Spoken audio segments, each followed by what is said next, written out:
प्रेत आत्मा को जलाया जाता है, लेकिन आत्मा जलती नहीं है, आत्मा कभी नष्ट होती नहीं है। हम सब लोग जानते हैं ये पंचतत्व का शरीर में से जब आत्मा निकल जाती है तो एक पुतला को जला दिया जाता है, ये आप सब जानते हैं।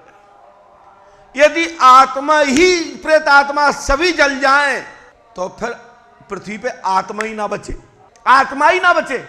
आप लोग एक बात अच्छे समझें, यदि हम किसी की कालिका को जला दें, कालिका तो पूरी दुनिया में 4 ही है ना, और अलग अलग नाम से जानी जाती है, जैसे कालिका मंसिल, कालिका मैया भगेली वाली, कालिका चौमखू, कालिका आसमानी, 4 मुख वाली जो कालिकाएं हैं अलग अलग नाम से जानी जाती हैं। यक्षिणियां अलग अलग नाम से जानी जाती हैं, जोगनियां अलग अलग नाम से जानी जाती हैं, देवियां जो 9 देवी हैं वो अलग अलग नाम से जानी जाती हैं। लेकिन आपके ऊपर से लॉक लगा दिया जाता है, आपके लिए बंधन लगा दिया जाता है, आपके लिए जला दिया जाता है, वह शक्ति और उस कला से आप पे वो शक्ति नहीं आती। ये प्रक्रिया है। जब हम कालिका को जला चुके फिर दूसरी वाली पे कालिका कहां से आई? समझना लॉजिकल चाचा बात। जैसे आपके ऊपर कोई कालिका है और हमने आपकी कालिका को जला दिया तो जो बगल वाले पे कहां से आ गई? तो उस व्यक्ति के ऊपर से बंधन लग गया।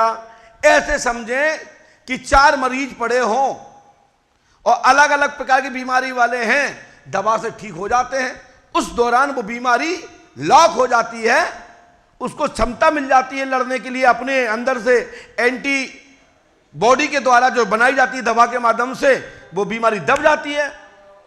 परंतु बीमारी तो नहीं मर जाती, बीमारी नहीं मरती है, बीमारी तो वो बारिश है, वो तो फैलता रहेगा, आप में से दूसरे में, दूसरे में, दूसरे में चलता ही रहता है। और उसी से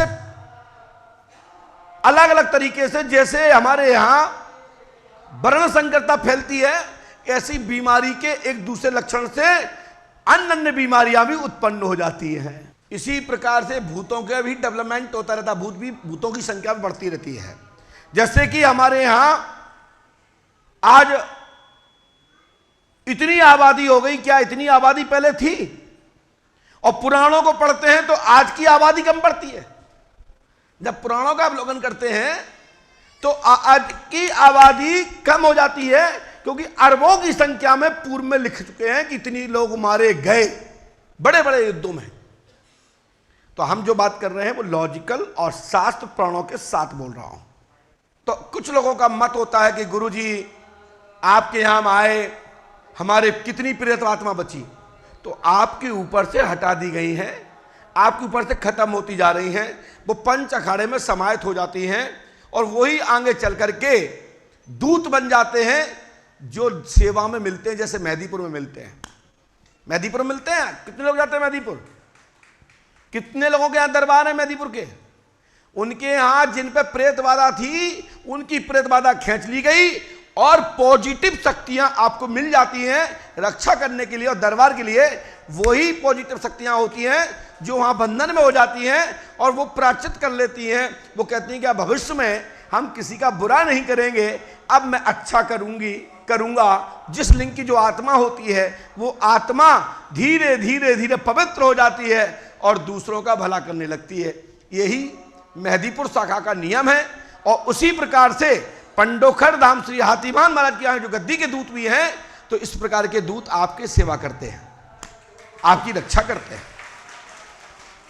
ऐसे इसका उदाहरण और बता देता हूं। दूसरा उदाहरण यह भी है कि हमारे आपका बीच का भाई बेटी जब तक उसकी नौकरी नहीं लगती तब तक वो आम पारिवारिक सामाजिक होती है।